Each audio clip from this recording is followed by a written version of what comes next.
시편 23편은 가장 많이 암송하기도 하고 사랑을 받는 말씀 중 하나입니다.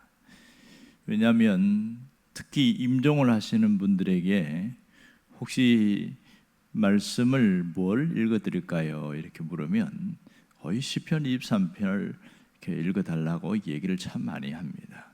그래서 시편 23편은 임종 예배 때에도 장례식 때에도 이 말씀을 갖고 예배를 드릴 때가 있습니다. 그런가 하면 아이가 태어나서 돌잔치를 할 때도 시편 23편으로 그렇게 예배를 드릴 때도 있습니다.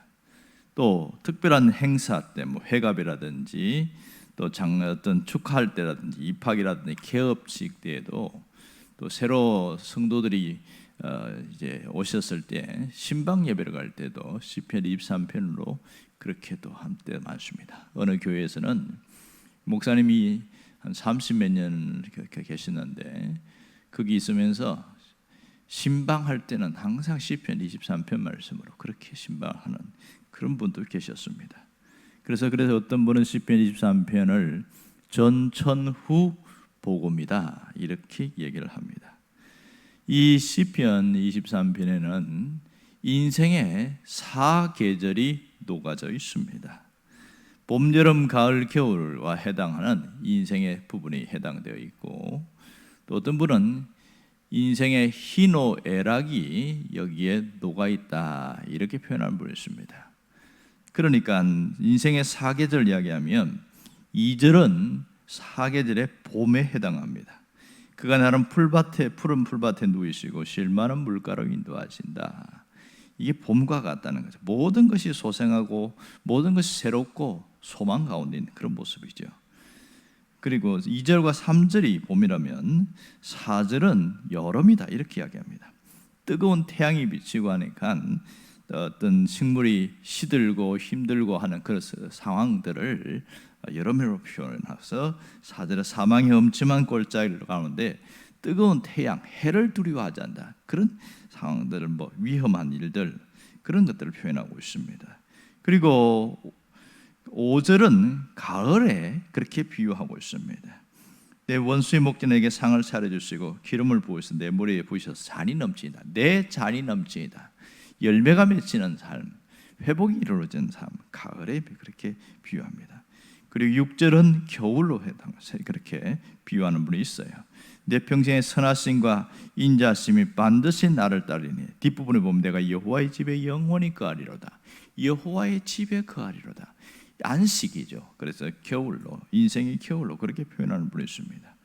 그런가 하면 희노애락으로 그렇게 표현하는 분을 보니까 3절은 그러니까 특별히 2절이 기쁨, 희노애락에서 기쁨을 표현하고 3절을 분노, 그 다음에 4절을 슬픔, 그리고 5절과 6절을 즐거움, 희노애락에 이렇게 비유하는 분도 있습니다. 어쨌든 이 시편 23편에는 인생이 담겨 있다고 볼 수 있겠지요. 우리 인생의 모든 것이 녹아 있습니다. 문제는 한평생 봄, 여름, 가을, 겨울을 거치든 희노애락을 가든 어쨌든 인생을 거쳐나가는데 두 종류가 있더라는 거예요. 하나는 1절처럼 하나님을 목자로 삼고 살아가는 사람이 있고 또 하나는 하나님이 아닌 것을 목자로 삼고 살아가는 사람이 있다는 거죠. 그러니까 하나님이 아닌 것, 세상에 있는 것이나 물질이나 사람이나 헛된 것들을 그렇게 목자로 삼고 살아가는 사람, 두 종류가 있다는 거예요.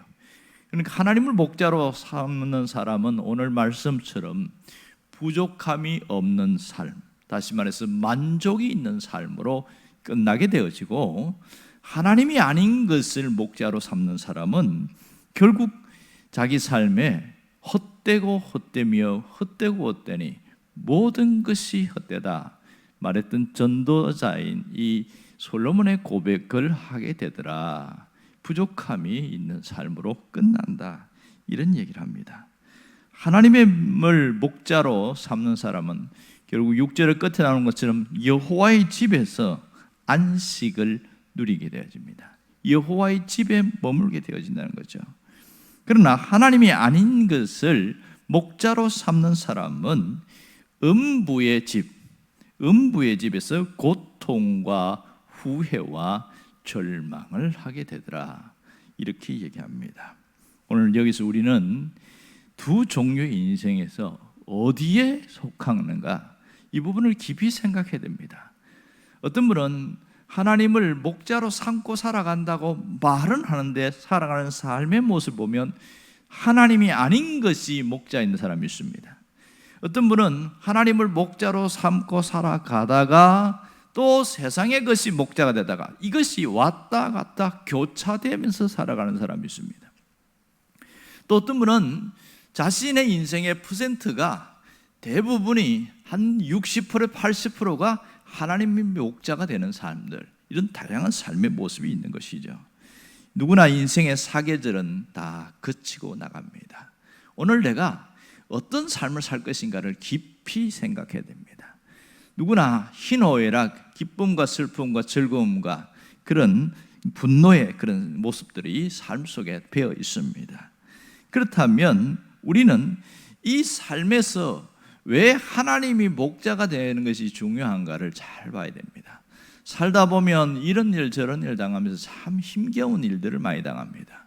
그러다 보면 무너질 때가 있어요. 마음이 무너지고 우리의 육체가 무너지고 우리의 인생이 무너질 때가 있습니다. 마음이 무너지면 반드시 마음의 감기가 찾아옵니다. 마음의 감기는 우울증이 찾아와요. 육체가 무너지면 질병이 찾아옵니다. 어딘가 고장이 나기 시작합니다. 그리고 우리 인생에 무너지기 시작하면 삶 자체가 모든 것이 다 약해지고 누가 봐도 그 사람 불쌍하다 이렇게 보여진다는 것이죠. 하지만 하나님이 목자가 된 사람은 차이점이 있어요. 힘겹고 어려운 상황 속에서 다시 일어나게 된다는 겁니다. 다시 일어난다는 것. 이것을 우리가 한마디로 정의하면 회복이다 이렇게 말합니다. 성경에 보면 잠언에 보면 잠언 37장의 편에 보면 의인은 7번 넘어질지라도 다시 일어나며 이렇게 말합니다. 7번 넘어진다. 사람이 7번 실패하면 모두가 주저앉게 되어 있습니다. 못 일어납니다. 그런데 성경에는 의인은 7번 넘어진다. 완전히 끝난 것 같은데 다시 일어나려니와 이렇게 이야기합니다. 왜 그럴까요? 여기서 의인이 누구냐? 성경 오늘 이모 표현대로 이야기하면 하나님을 목자로 삼고 살아가는 사람은 그런 뜻이 되겠죠. 여러분, 우리가 어떻게 살든지 이렇게 살든지 저렇게 살든지 시간은 흘러갑니다. 삶에 수많은 힘겨움은 우리에게 직격탄을 주지만 시간은 흘러가요. 그러나 오늘 내가 어떤 삶을 살기로 선택하느냐에 따라서 다음이 달라지게 되어 있습니다. 정말 중요한 것은 하나님을 내 삶의 목자로 삼고 살아가는 것, 이거보다 중요한 게 없습니다. 순간순간 목자로 삼는다. 자 보세요. 하나님을 목자로 삼는데 개념으로만 목자로 삼고 있는 분이 있습니다. 어떤 분이 그런 얘기를 해요. 저는 교회를 나가지 않지만 하나님을 버린 적이 없습니다. 이렇게 이야기를 해요. 이것은 마치 저는 아버지를 제가 한 번도 아버지라고 외면한 적이 없습니다. 그러면서 집에 안 들어가고 집 밖에서 배회하는 사람의 모습과 같은 거죠. 그런데 진짜 아버지를 인정한 사람은 자기가 잘못해도 집 안으로 들어갑니다. 그리고 용서를 빌어요. 하나님을 정말 버리지 않은 사람은 하나님께 나오게 되어 있습니다. 교회 밖에 나가보면 가끔 그런 분들 만나면 속으로 정말 저분은 자기가 개념적으로 하나님을 버리지 않았다고 말하는 것이지 삶 가운데서는 하나님 없는 삶을 사는데 말만 저렇게 하는구나, 그렇게 느낄 때가 참 많아요. 우리가 하나님을 목자로 삼는다고 하는데 개념적으로는 그렇게 살아갈 수 있어요. 하지만 내가 사는 순간순간 하루하루의 삶 가운데 그분이 나의 목자 맞는가? 이 부분이 점검이 정확하게 돼야 됩니다. 이것이 되어지지 않으면 자기 착각에 빠지게 되어지는 거예요. 하나님을 내가 목자로 삼고 살아가는데 왜 하나님이 이 모양입니까? 이렇게 자기 착각에 빠지게 되어집니다. 우리는 하나님을 속일 수가 없습니다. 하나님을 만홀히 여길 수가 없는 것이죠.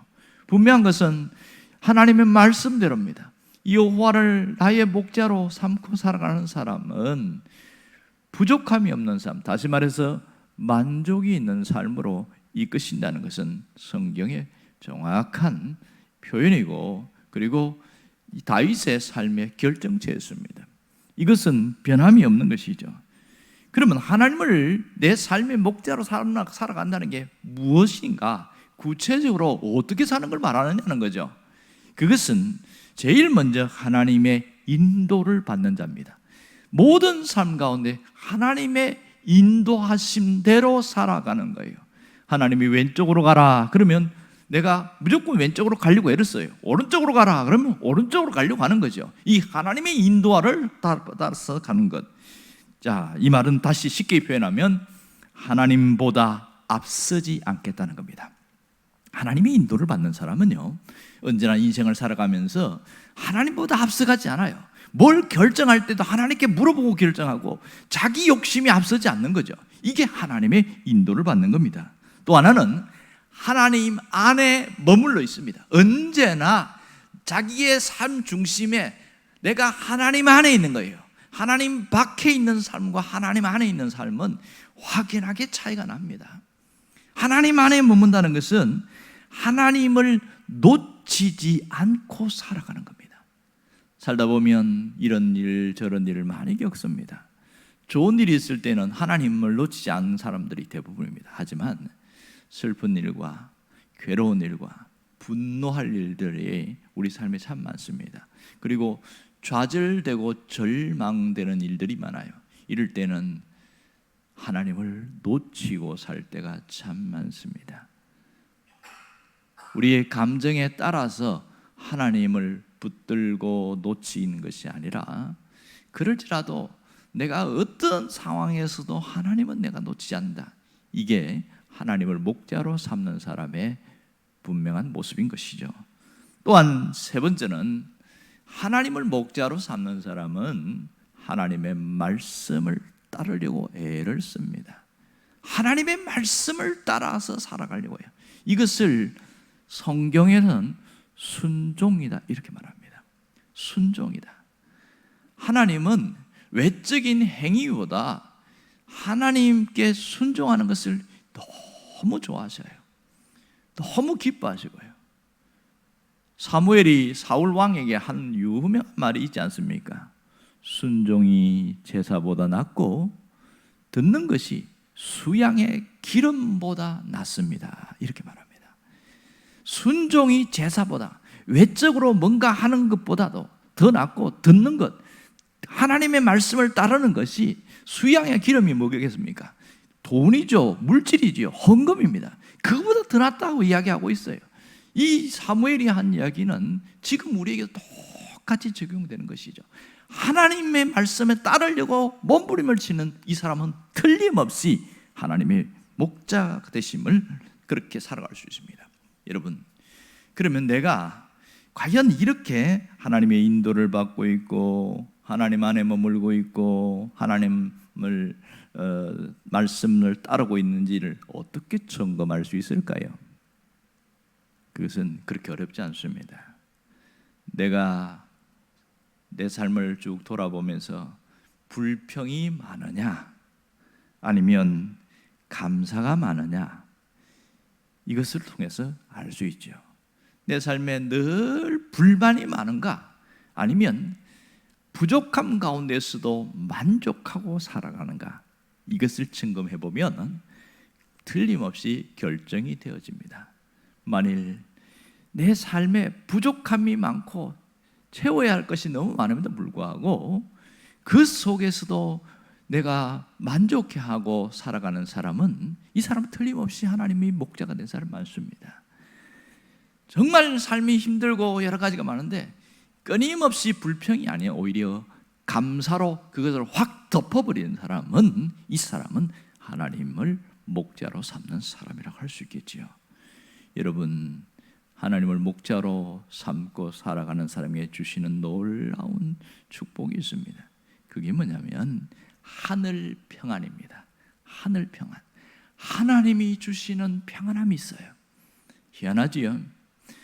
지금 눈앞의 현실에는 걱정거리가 가득해요. 정말 걱정거리가 많아요.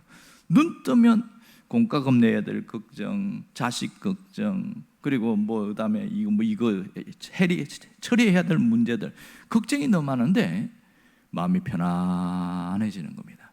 이것은 자기가 에이 모르겠다, 잊어버리자, 그래서 된 게 아니에요. 마음에 하늘 평안이 부어진 거예요. 이것은 하나님을 목자로 삼는 사람에게 주시는 축복입니다. 또 하나는 이기는 삶입니다. 이기는 삶. 이기고 이기리라 그랬잖아요. 진리 안에서 이기는 삶을 살아가는 겁니다.